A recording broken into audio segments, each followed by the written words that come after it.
This is Dreamvisions 7 Radio Network. Welcome to the Anxious Voyage. If you think that title sounds bleak or foreboding, one of two things must be true. You're very lucky, or you need to get out more. On this program, we share stories of life and living. We compare notes.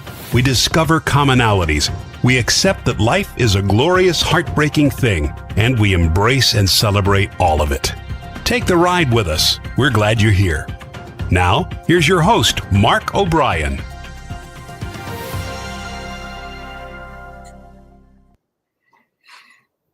Hello. Thank you for being here with us today. I'm going to say at the start, please forgive me if my voice is a little weird today. I'm at the tail end of a cold.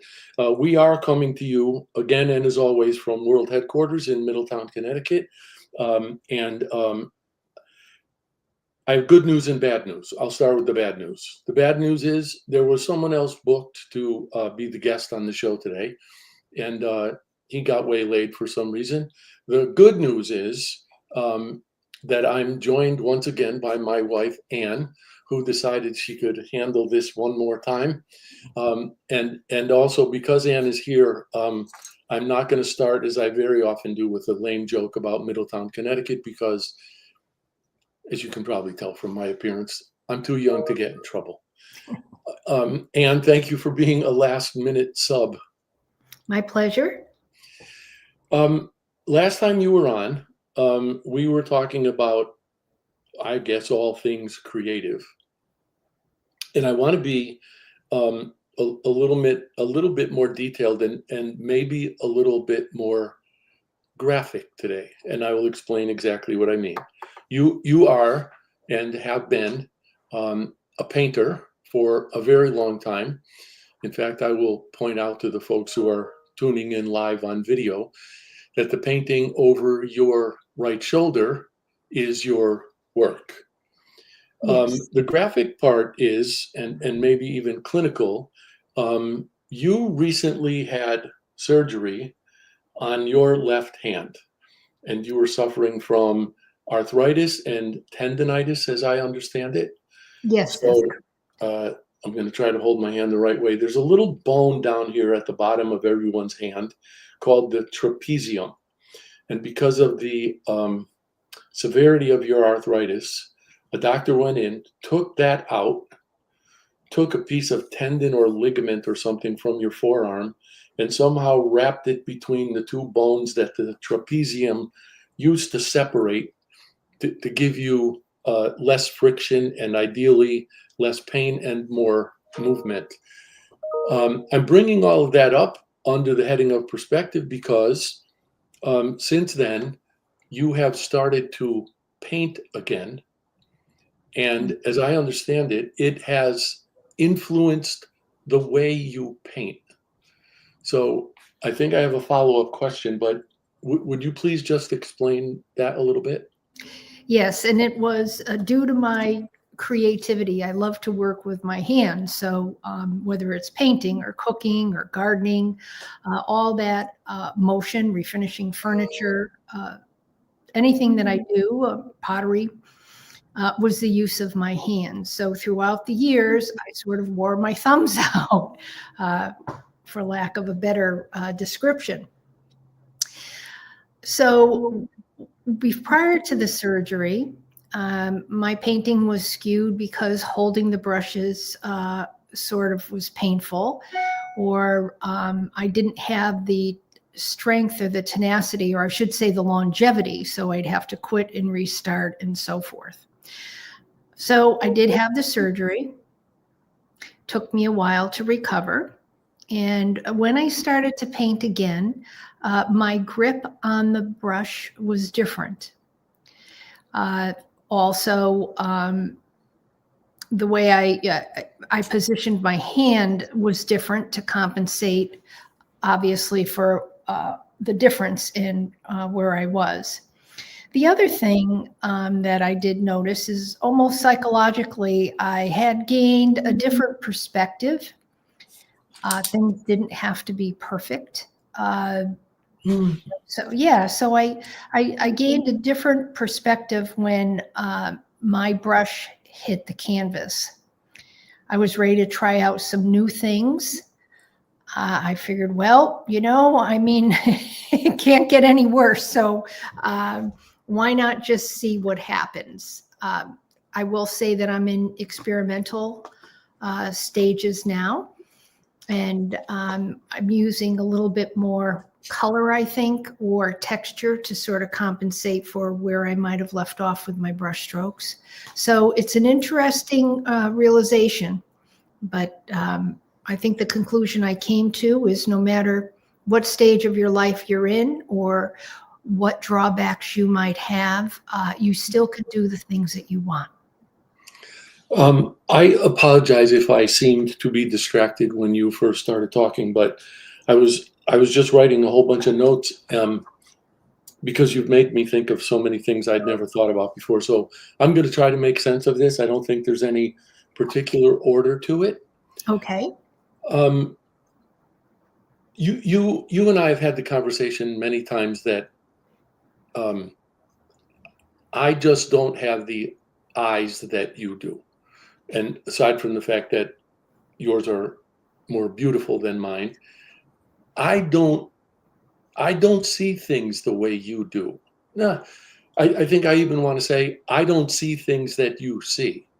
So when you approach a canvas, a blank one, you're already seeing things, I would imagine.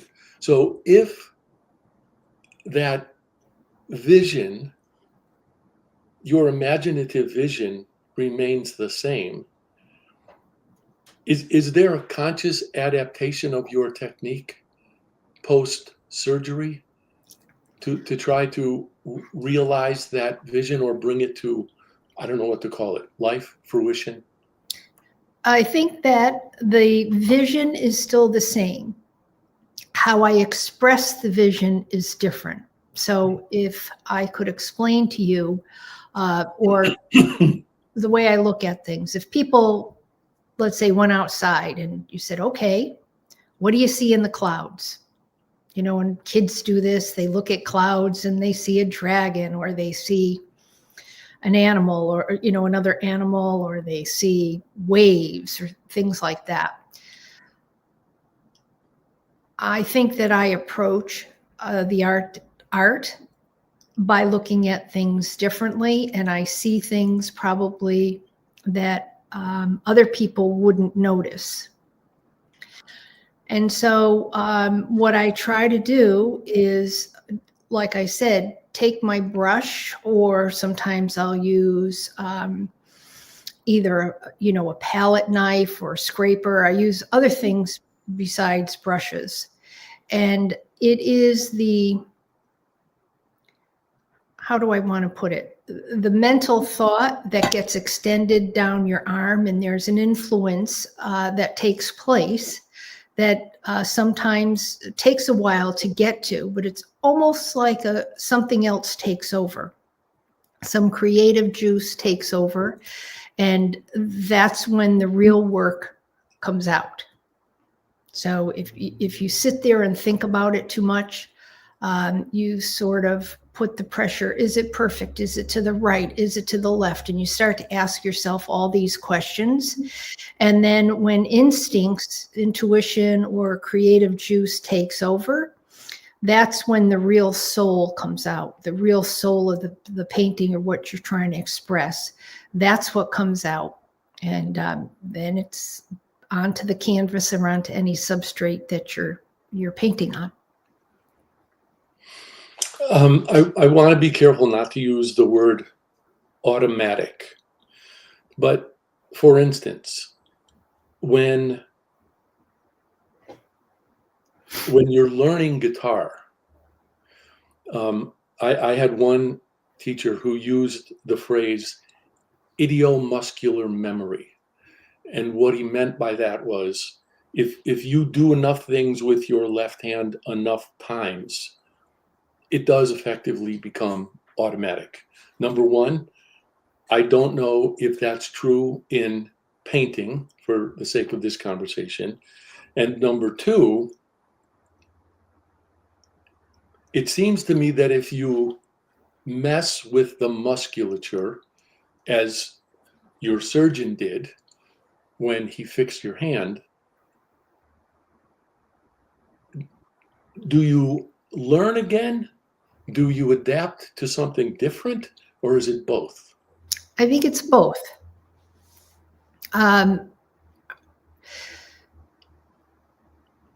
You don't have the same hand.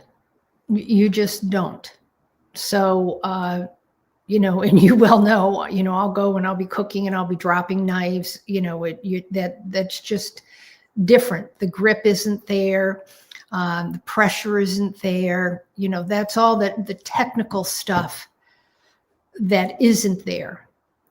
So you can compensate in two ways. You could practice and squeeze the brush, or, work the muscles to build them back up again.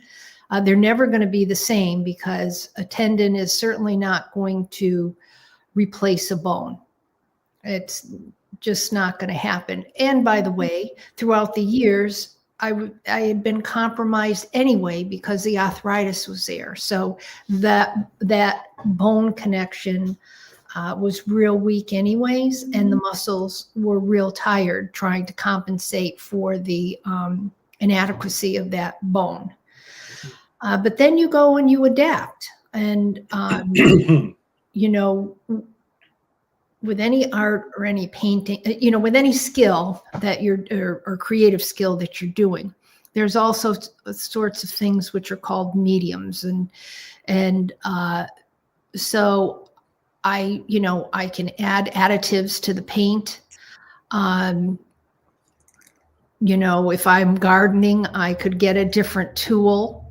So you have to learn to adapt and adjust and improvise so that you can achieve comparable, not the same results, but comparable results, and be satisfied with those results. But there is a little bit of ingenuity that needs to go along with that.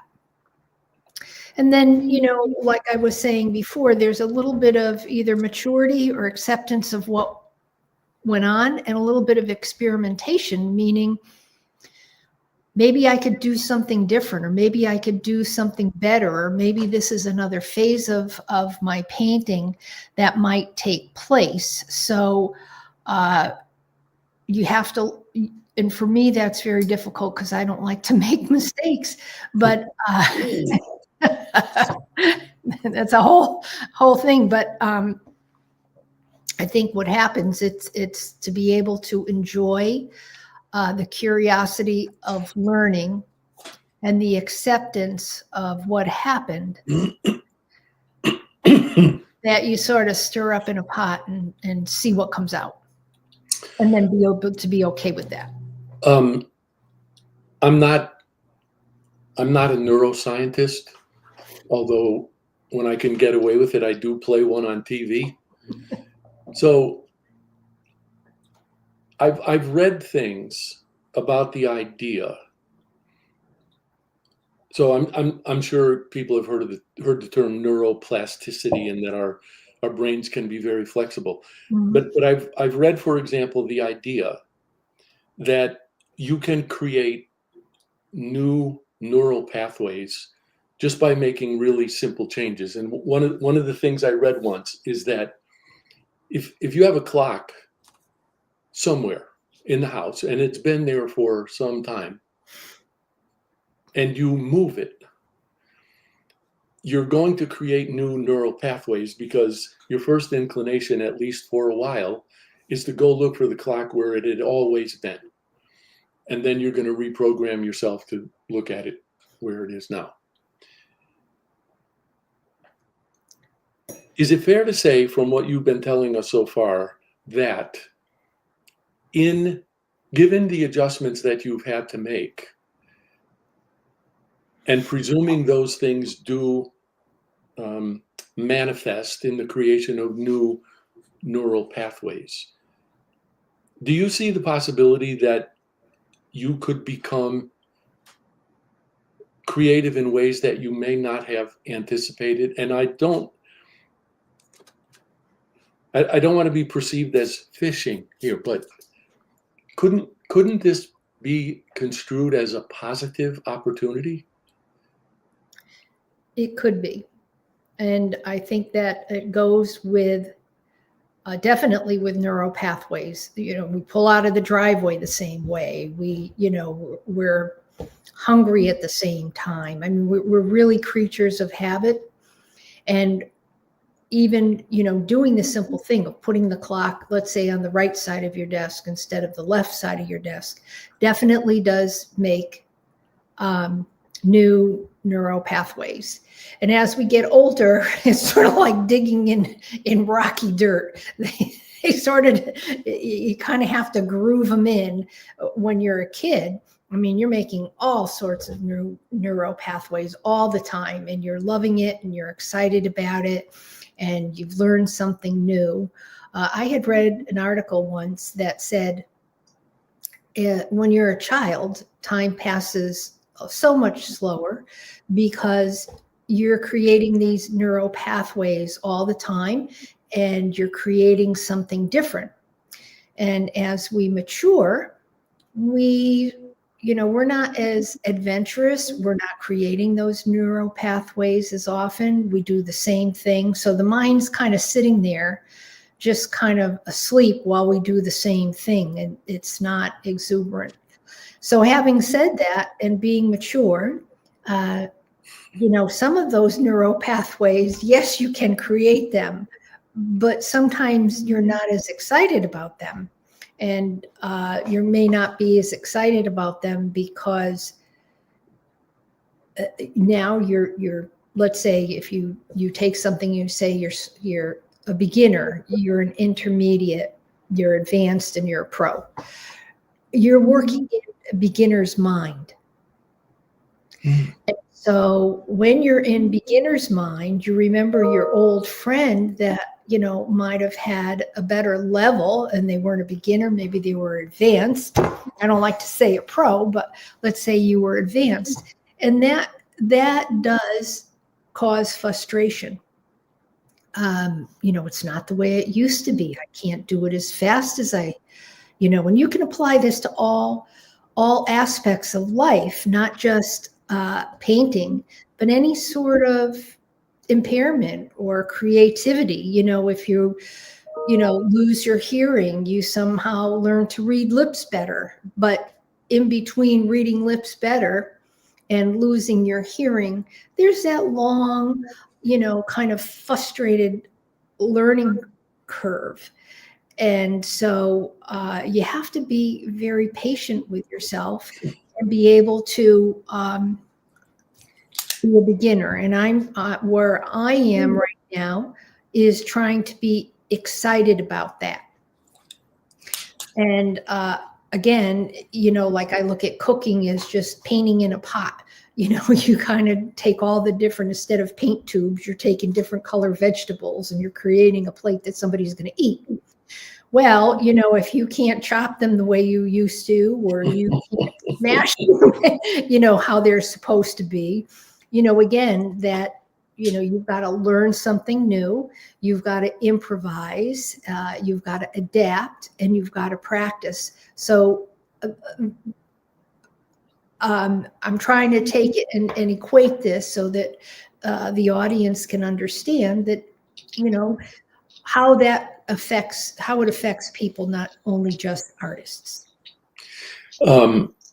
I'm hoping, you just mentioned our audience, I'm hoping that everyone picked up as I did, although my guess is it's probably not news to everybody, but I love the whole idea of the beginner's mind.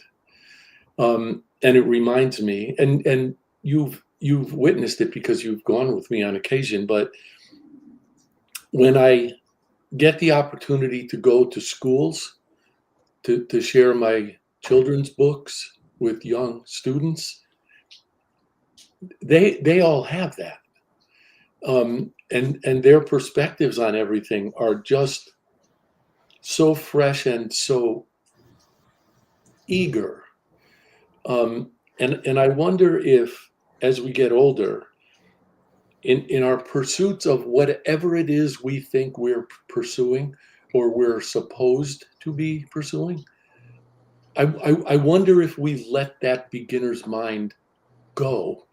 And one of the other words that I wrote down while you were talking a few minutes ago, Ann, was discovery. And it just seems to me that if we lose sight of that beginner's mind, we're robbing ourselves of opportunities for discovery, aren't we? We absolutely are.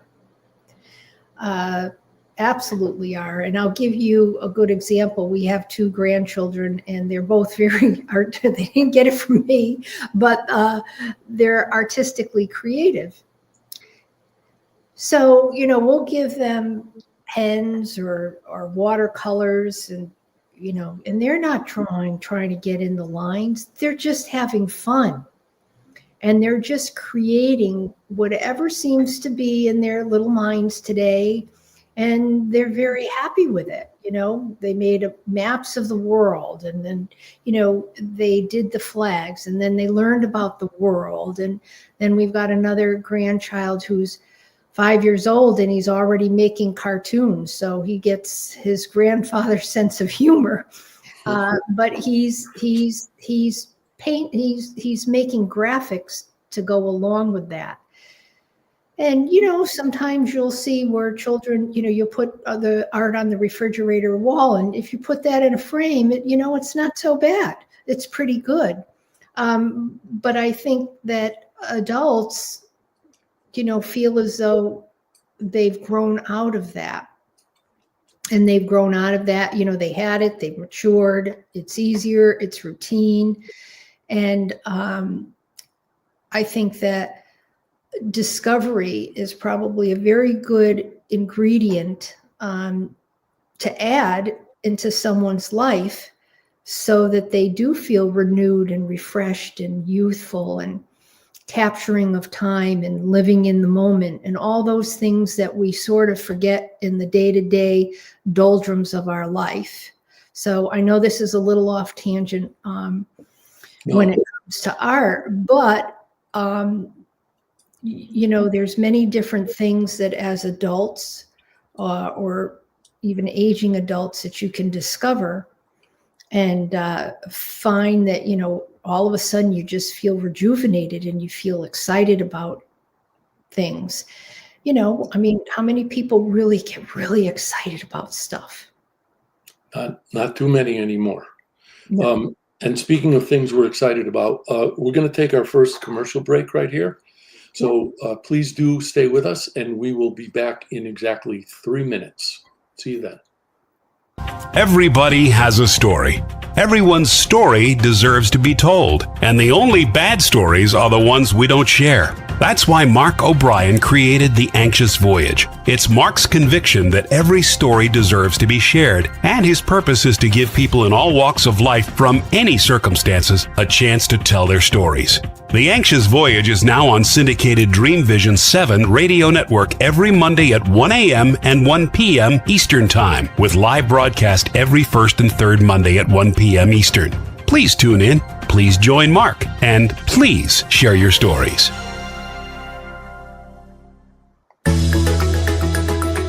Ever wonder what it's like to have your own radio show? Well, wonder no longer, because you can dip into the radio airwaves by being host for the day on syndicated Dreamvisions 7 radio network. It's a fabulous way to get your radio feet wet. It's an opportunity to market your business, modality, or book. Have a guest, mention a sponsor, and take callers. Or you may want to facilitate a lesson by going solo. It's up to you. Listeners can be online, mobile, in cars with Bluetooth, or listen through Amazon's Echo by asking, Alexa, play Dreamvision 7 Radio Network. For more details, go to dreamvision7radio.com and click on Host for the Day.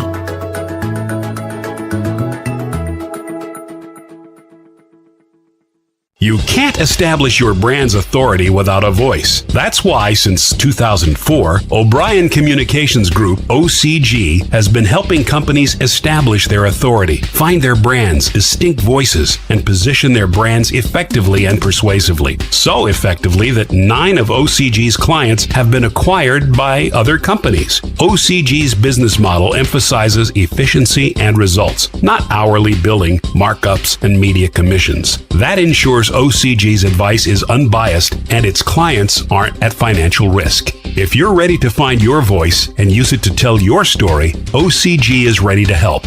You can find O'Brien Communications Group on the web at o'briencg.com. That's OBRIENCG.com, or call 860-944-9022. Calling all authors. Have you been considering an audiobook? Well, look no further. Come take advantage of Dreamvisions 7 Radio Network's unique in-house audiobook production, which includes benefits and bonuses from our radio station. Let our knowledgeable staff guide you to create the audiobook you've always dreamed of without breaking the bank. Check out our full one-stop service from A to Z, including the ACX process. Schedule a free consultation by calling 508-226-1723. That's 508-226-1723. Or go to dreamvision7radio.com. This is Dreamvision 7 Radio Network, uniting mankind with universal love. Our shows are created from the heart, bringing each listener to a place of divine enlightenment. Breathe, relax, and enjoy. Let life flow.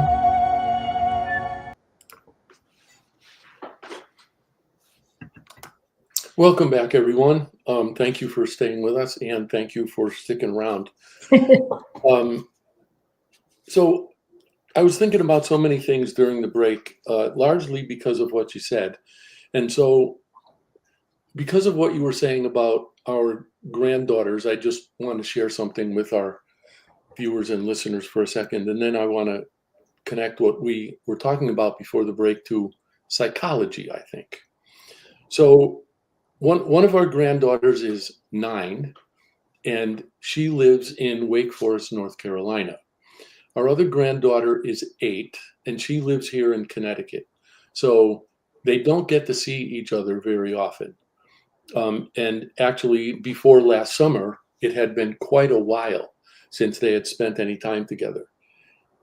But as soon as they were together, they were like one. And you were describing when they decided to embark on their flag project.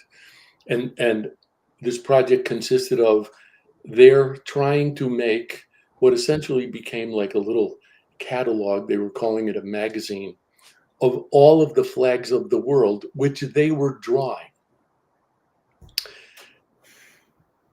And they were able to do this without even talking to each other all that much. It seemed as if they were thinking exactly the same things all the time. And we, meaning the adults in the room, were marveling at that. So I was looking at that, or thinking about what we witnessed in those two. And by the way, their names are Maya and Nora. And I was thinking about discovery, because that whole thing clearly for them was a process of discovery. And I want to liken it back to some things that you said early in the first segment, when you were effectively learning to paint again post surgery. And you used a number of terms that I wrote down. One was perfection. Mm-hmm. And you said that you were a perfectionist. And then as you continued to talk, you said satisfied. And then the most recently, shortly before we went to break, you mentioned patience. So I want to start by asking you, if we recognize that what we are creating is ours, and the creative, I think I want to say value in it, is subjective. How do we impose perfection on that? And I need to say that I'm as guilty of that as anybody. So maybe I should say, instead of how do we impose perfection, why? What is that standard that we hold ourselves to? Okay. Well, first of all, I'm going to go back to our little kindred spirits.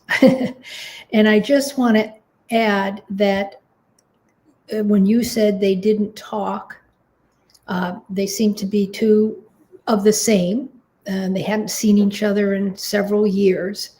But the common language that they had together was creativity.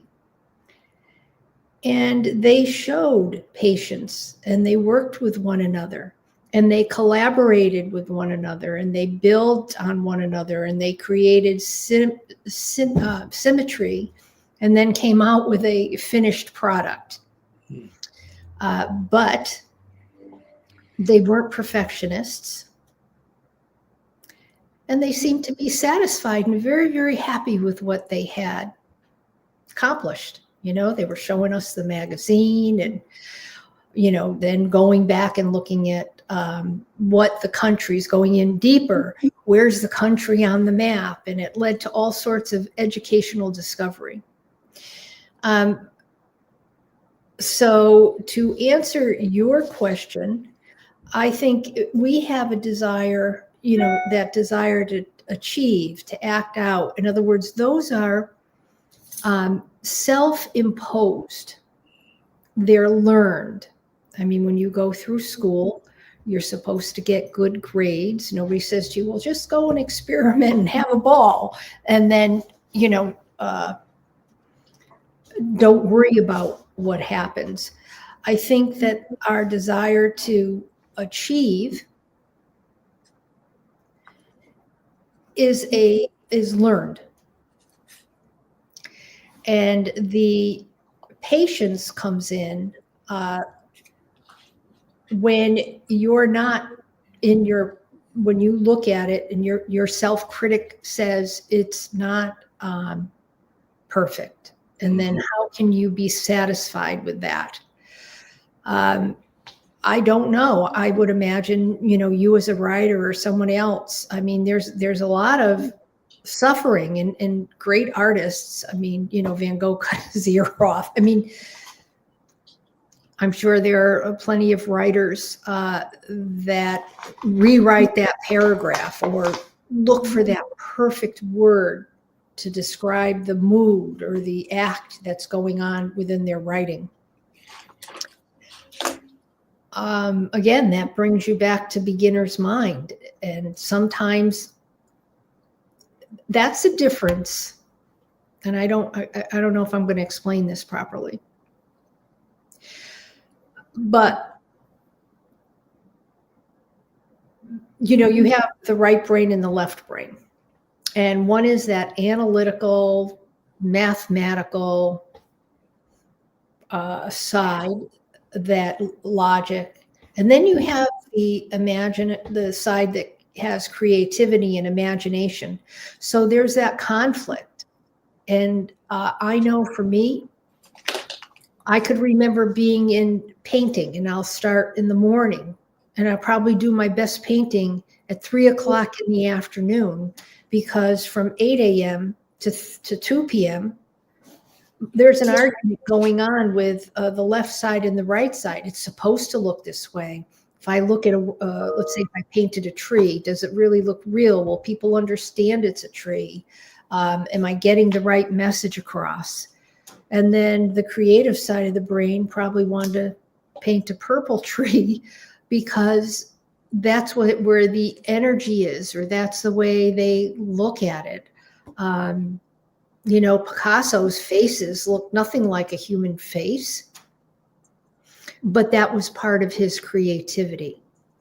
And so his creative side certainly won that argument over perfection and being, I don't know, maybe he was satisfied with a split face. He had to be. So a couple things just occurred to me while you were talking, and I was scribbling notes again. Yep. When you were talking about, excuse me, the things that we're supposed to be learning in school, I wrote, stay within the lines. And then I think when we get to be a certain age, I don't know what that age is. It's probably different for everybody. If we want to create, it seems to me that we recognize the fact that we can't necessarily stay within the lines and be creative. And then just a moment ago, you were talking about the two sides of the brain, and you mentioned the word conflict. And when you said conflict, I wrote tension. And I wonder if creativity is possible without that tension. My own sense is that it's not, but I don't know how you view that. How do you view it? That's an interesting question. At first, I was going to answer no. You don't need that tension. But the more I thought about it as you were talking, yes, you do. I think you need it because there are some logical steps that need to take place. For me, it's okay. I'm going to set myself up in a place where I'm going to do some creative work. I'm going to do all the logistics that it's going to take. And maybe there is some math or geometry that goes on so that I could create depth or perspection, because it needs to look either like 3D. And if you don't use any of that, someone else looking at the painting is never going to get that. They're not going to see that. But then there is that time when the tension and the creative side you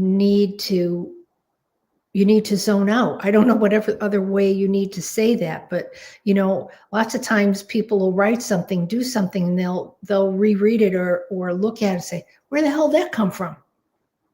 Wasn't me. I don't know. It was something inside me, but I have no idea where that came from. And so I think the tension at some point needs to be released. And it needs to go away. It needs to be unleashed. The creative side, it's like, okay, that horse it's got to get out of the barn. It's got to go and it's got to run. And that's why I come back to saying, I'll spend maybe 6 hours with that tension. And then once I sort of get over myself, that tension goes away and then boom. And it's like the paintings behind me. I didn't have time to have that tension. I was sort of distracted because I was under the gun. I had to get ready for a program, and then it was early in the morning and it was quiet. Boom, I just painted. That doesn't happen very often. Usually, we're going to have to take a break right here. But before we do, I just want to ask this question, and we'll answer it when we come back.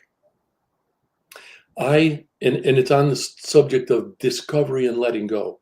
I have periodically found things that I've written in the past that I don't remember having written, and I don't even remember having been compelled to think the way I was thinking when I wrote them. So we'll come back to that in just a minute, but we'll take our second and final commercial break and be back for our third segment. See you in 3 minutes. The Quantum Age? Humanity's next step in evolution? Dreamvisions 7 Radio Network invites you to the extraordinary platform of evolutionary voices for the quantum age. Let's explore. Learn more about this upcoming age where we bridge science with spirituality, Where potentiality meets reality. where we take compassion into action. Our trailblazers and visionaries will ask the whys, the what ifs, while igniting continuous possibility. Come along with us into an age beyond what we know today, where we can grow together in unity consciousness. Experience evolutionary voices for the quantum age, Monday through Friday at 8 a.m. and 8 p.m. Eastern on Dreamvision7radio.com. You can't establish your brand's authority without a voice. That's why, since 2004, O'Brien Communications Group, OCG, has been helping companies establish their authority, find their brand's distinct voices, and position their brands effectively and persuasively. So effectively that 9 of OCG's clients have been acquired by other companies. OCG's business model emphasizes efficiency and results, not hourly billing, markups, and media commissions. That ensures OCG's advice is unbiased and its clients aren't at financial risk. If you're ready to find your voice and use it to tell your story, OCG is ready to help. You can find O'Brien Communications Group on the web at o'briencg.com. That's OBRIENCG.com or call 860-944-9022. Calling all authors. Have you been considering an audiobook? Well, look no further. Come take advantage of Dreamvisions 7 Radio Network's unique in-house audiobook production, which includes benefits and bonuses from our radio station. Let our knowledgeable staff guide you to create the audiobook you've always dreamed of without breaking the bank. Check out our full one-stop service from A to Z, including the ACX process. Schedule a free consultation by calling 508-226-1723. That's 508-226-1723. Or go to dreamvision7radio.com. Everybody has a story. Everyone's story deserves to be told, and the only bad stories are the ones we don't share. That's why Mark O'Brien created The Anxious Voyage. It's Mark's conviction that every story deserves to be shared, and his purpose is to give people in all walks of life from any circumstances a chance to tell their stories. The Anxious Voyage is now on syndicated Dreamvisions 7 Radio Network every Monday at 1 a.m. and 1 p.m. Eastern Time, with live broadcast every first and third Monday at 1 p.m. Eastern. Please tune in, please join Mark, and please share your stories. This is Dreamvision 7 Radio Network, uniting mankind with universal love. Our shows are created from the heart, bringing each listener to a place of divine enlightenment. Breathe, relax, and enjoy. Let life flow.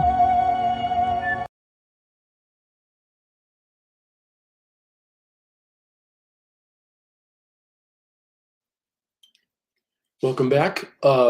Thank you for staying with us. And just before we went to break, I was asking about whether you had found work that you had created in the past, and if it struck you the same way that some of mine strikes me, that I don't remember having written it. I don't remember thinking that way.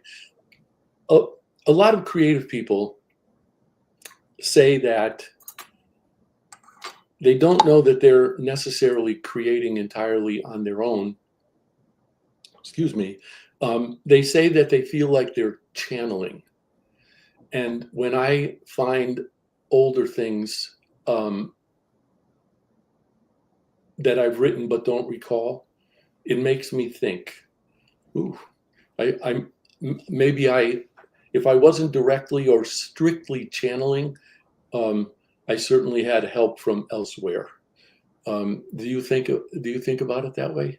Absolutely. Sometimes I don't know where it comes from. I have no clue where it comes from. I'm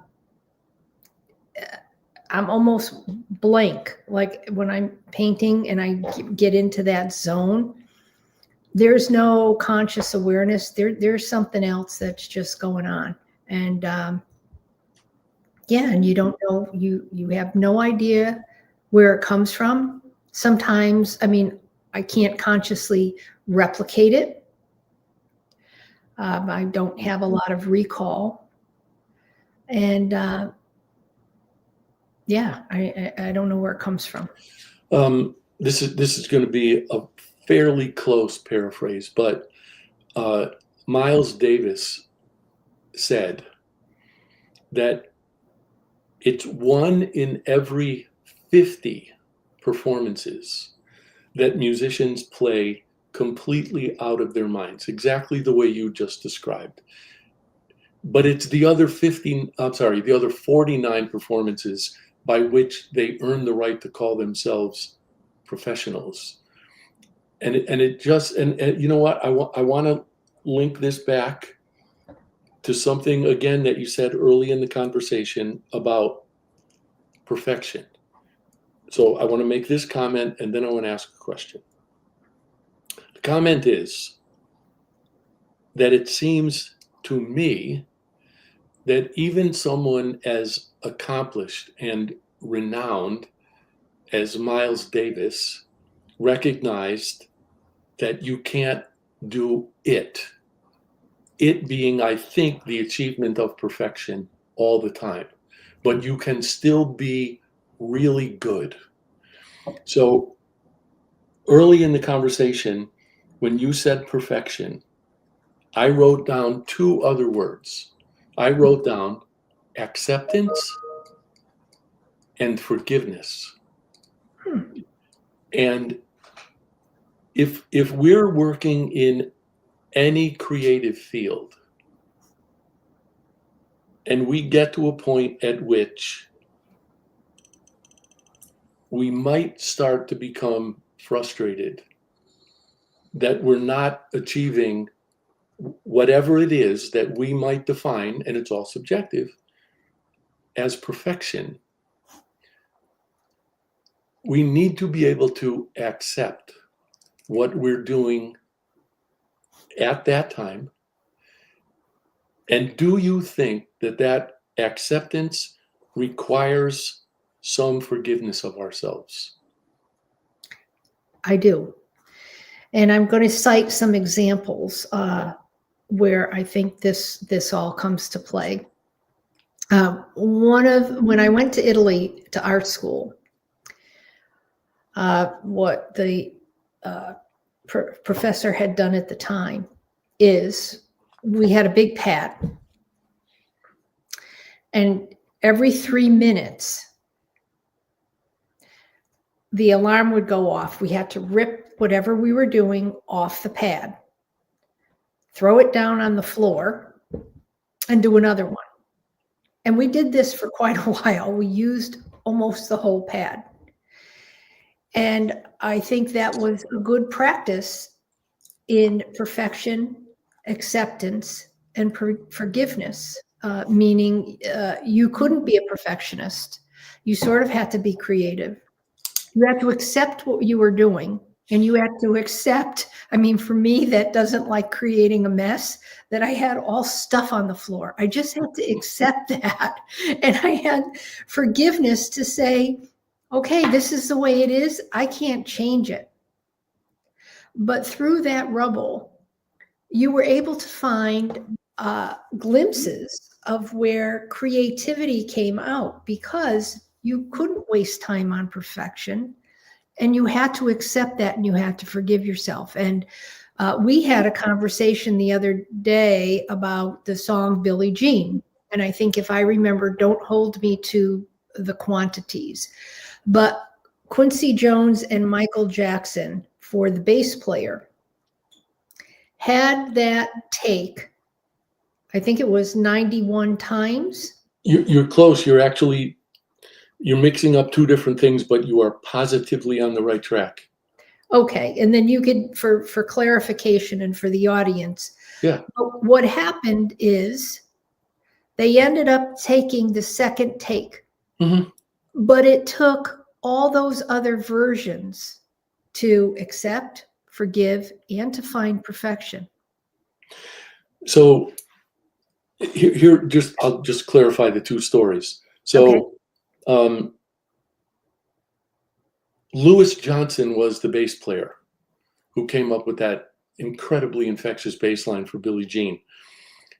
Michael Jackson was such a perfectionist that he made Louis Johnson play that bass line on every bass guitar that Louis Johnson owned.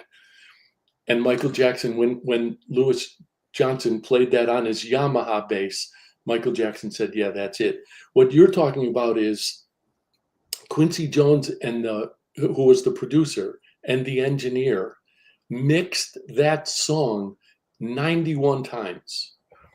And then Quincy just said, no, I think we need to go back to the second version. And that's the one we know. What you were just saying, and the whole idea, and I actually felt myself starting to get like a little unnerved, but somebody like with that alarm, and every 3 minutes, whoop, you got to rip that sheet off and do something else. It never occurred to me to even wonder about this. Is there discipline involved in letting go? So in that first 3 minutes, you're starting to work with something and you think, oh, I got something. Then the alarm goes off. You got to rip that sheet off. You have to let it go. It just seems to me that takes discipline to let that go. Did you feel like that? I totally agree with that, because you either want to save, you could use this in, right? You want to save your darlings, or you don't want to throw anything away. Just think about weeding in a garden. You're saying, wait, these are all potential great little plants here. But in order to get that one main plant to survive, all the little ones have to go. So you can use that in so many creative aspects.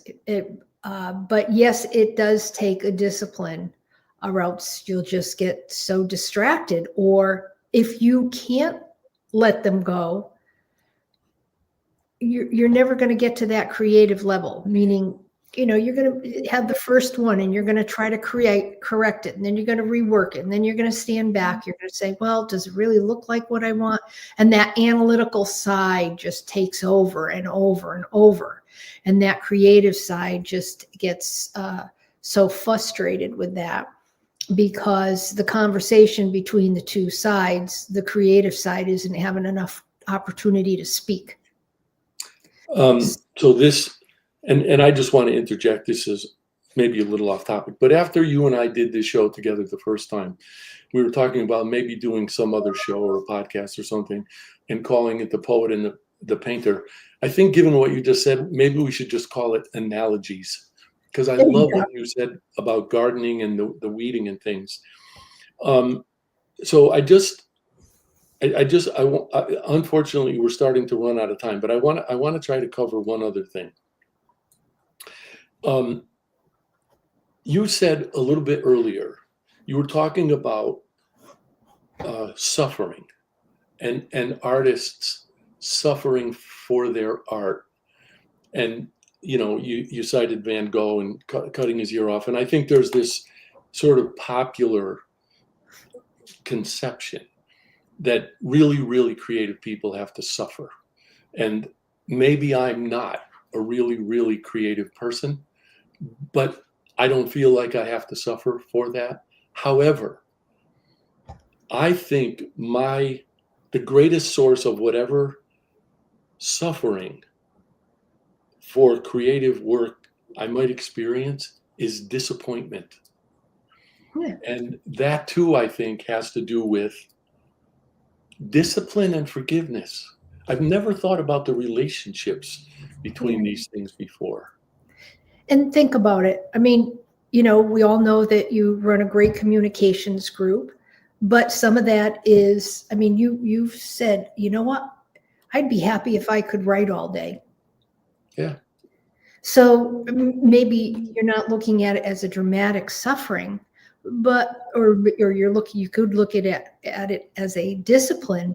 Or if, you're doing something into your disagreement, you see something, it should be one way, you can't, there's a little bit of suffering there. And the other thing that I want to say, because I know it's close, but when you said,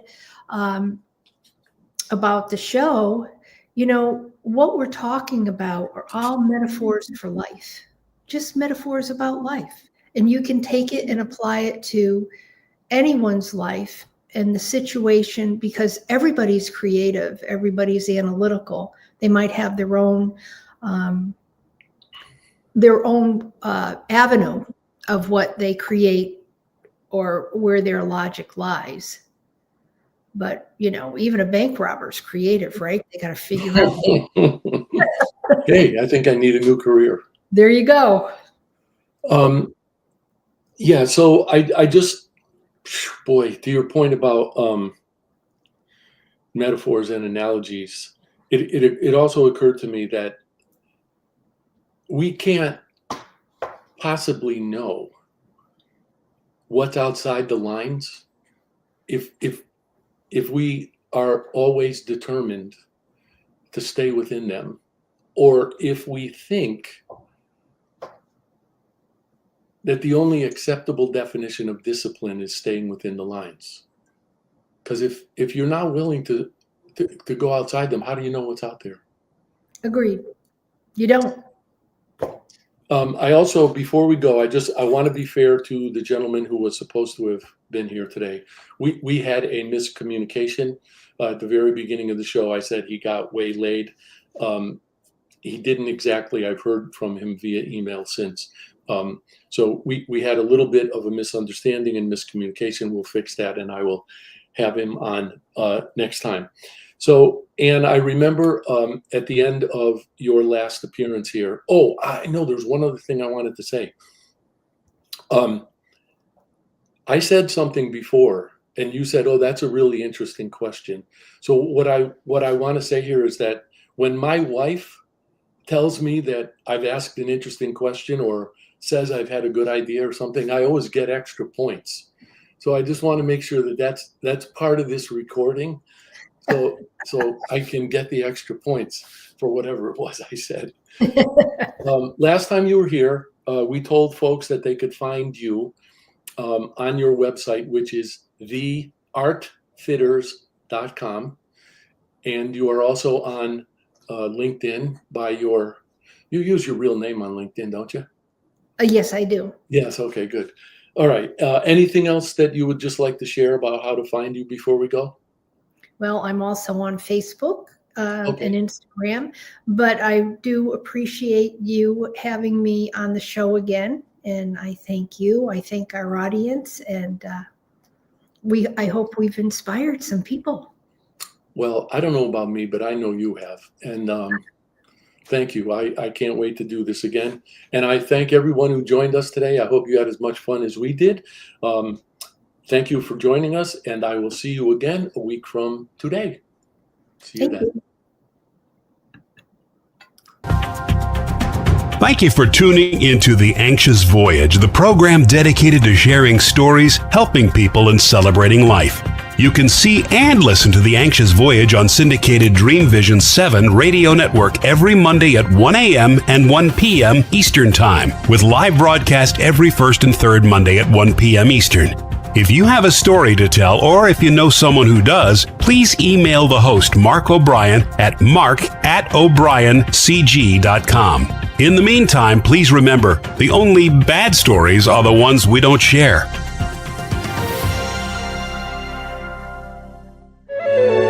This is Dreamvisions 7 Radio Network, uniting mankind with universal love. Our shows are created from the heart, bringing each listener to a place of divine enlightenment. Breathe, relax, and enjoy. Let life flow.